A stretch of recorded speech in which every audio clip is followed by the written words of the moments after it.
Welcome to my Monday walk and talk.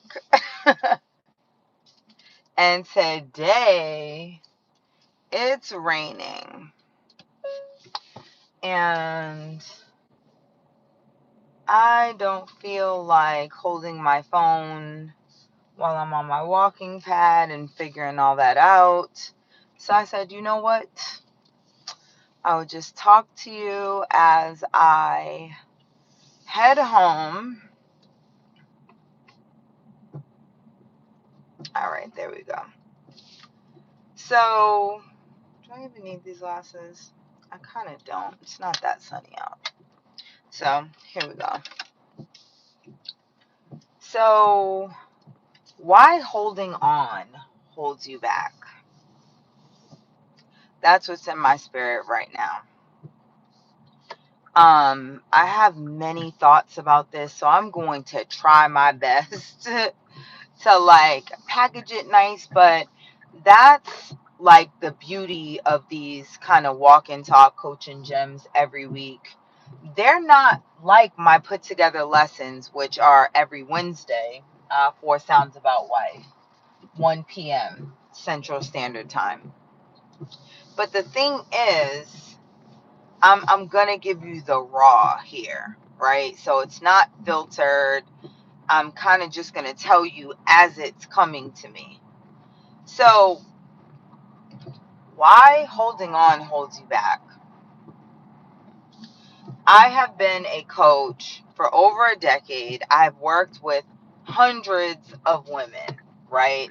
So when I speak, I am speaking in generalities, right? But I have a lot of data that allows me to understand and recognize patterns, especially with women when it comes to dating or love, right? And frequently, what I see happening is I see women desiring love, a relationship, marriage, and they are unaware that they are still holding on to past hurts, um, low level thinking and believing, situations that have been harmful, negative thoughts, all things that are completely contradictory to what it is they desire to experience. But they're not making the connection that holding on to those things is actually what holds you back. So let me give you a kind of real time example. And I'm driving, so I'm not going to address any BS. If you aren't picking up what I'm putting down, exit my live. Okay? I'm not talking to you. All right? But for those who want to experience, up leveling in their love life, abundance in their love life, I'm here for you. So anyway, back to what I was saying. They're unaware that that is what's getting in the way of them having exactly what they want. So my real life example is, right, when I was previously in a marriage that wasn't that healthy, right? That wasn't edifying to either of us, really. If I would have allowed what happened in that situation to stop me from thinking positively about marriage, about men in general, about love, I would have never been able to attract my now husband, who is amazing, and I wouldn't be enjoying the beautiful marriage that I have now. But I'm able to do that because I was able to look at the previous situation and learn what I needed to learn from it. And I just saw it as a lesson instead of just it being this big letdown, right? When you adapt the mindset that everything is happening for you and not to you, you will take on a whole different attitude about your circumstances.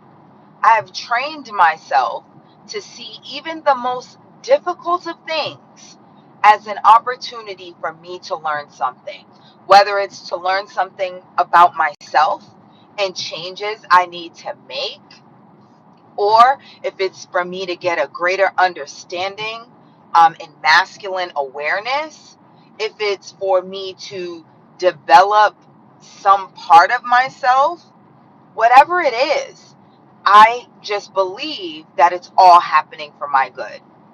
So I don't hold on to the negativity of past experiences or things people have done to me. It just doesn't help. It doesn't help. And honestly, when women come to me, a lot of time we spend months with them rehearsing the negative, right?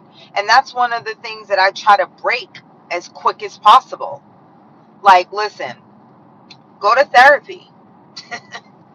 Go to therapy to talk about what happened in the past. If you need to, you know, label it and say what it is and all of those things, go to therapy, right? But in coaching, yeah, we'll talk about the past briefly. And the reason we're going to talk about it is so we can recognize your patterns, right? So we can make a shift, that we can reroute so that you end up where you want to end up instead of repeating what you've already experienced. So it's so important, right? I have a love attraction journal, and it's broken up into 4 parts. One part is about your past, the beginning, where you talk about, your childhood, you talk about your patterns and different things like that, because yes, we have to address that. But the rest of the journal is all about creating your future from what you desire. And you don't do that by rehearsing the past. So yes, we talk about the past. It comes up. We address it in the fact that, okay, is there a pattern here? Why did this happen? Why did I choose this thing? Why am I allowing this certain behavior or treatment? And then we talk about, well, what do I want it to be like? How do I want to experience love? What do I want my partner to be like? How do I want my partner to treat me? How do I want to treat my partner and show up in love? And in identifying that, then you can become it.